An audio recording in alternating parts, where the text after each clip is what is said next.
Aujourd'hui, on voit ce que c'est le load balancing ou noté LB et après plus tard dans la vidéo, l'autoscaling qui va un peu de pair. Donc le load balancing, c'est imaginons, vous avez une API comme ceci, un bloc API qui est une API par exemple en Node.js, eh bien s'il y a beaucoup d'utilisateurs, eh bien ils vont aller tout ça va aller dans la même API et imaginons s'il y a énormément d'utilisateurs ou qu'il y a un problème, eh bien votre API peut tomber et donc n'être plus disponible comme ceci. Et donc là, vous vous retrouvez sans API et du coup un service qui ne marche pas. Et bien en fait, le load balancing peut permettre de pallier ce problème-là, c'est-à-dire que au lieu d'avoir une seule API, vous allez avoir deux blocs donc, qui sont la même API, le même Docker, le même fichier, mais là vous en allez avoir deux, hop, comme ceci.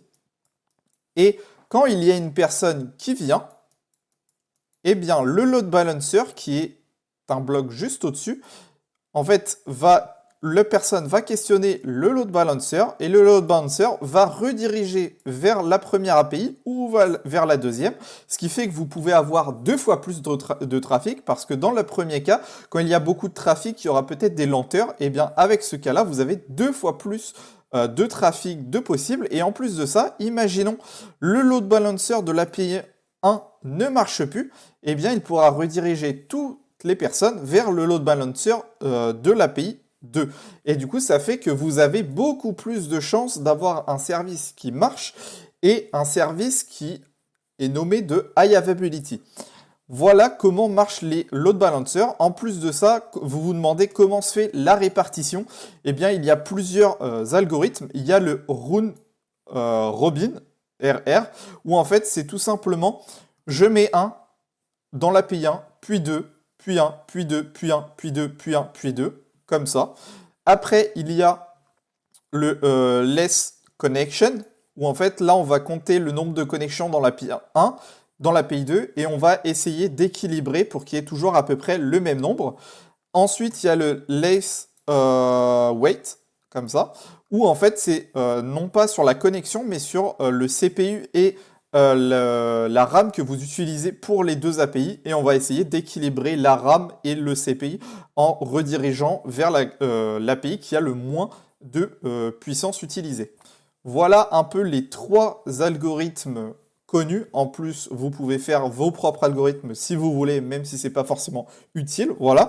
Et ensuite, on va parler de l'autoscaling. Autoscaling qui est très connu maintenant dans le cloud pour économiser de l'argent, c'est grâce à un load balancer. Donc vous avez toujours votre petit bonhomme ici et il y a un load balancer ici. Et en fait ici, il y aura de base qu'un seul bloc d'API. Et s'il y a beaucoup de connexions, donc s'il y a beaucoup de personnes qui viennent, eh bien le load balancer va demander à créer un deuxième bloc API pour tanker la charge. Et même si, admettons, il y a vraiment énormément de personnes, il pourra même requester pour avoir un troisième bloc API. Et quand il y aura moins de personnes, eh bien, il va tout simplement pouvoir les delete. Hop, comme ceci. Là, il y a encore moins de personnes. Il va delete le deuxième et il va rester en 1.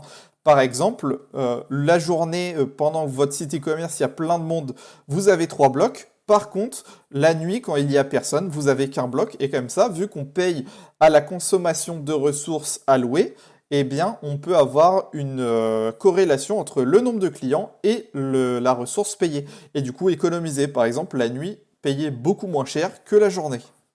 Voilà, j'espère que c'est clair. Maintenant, vous êtes expert en load balancing.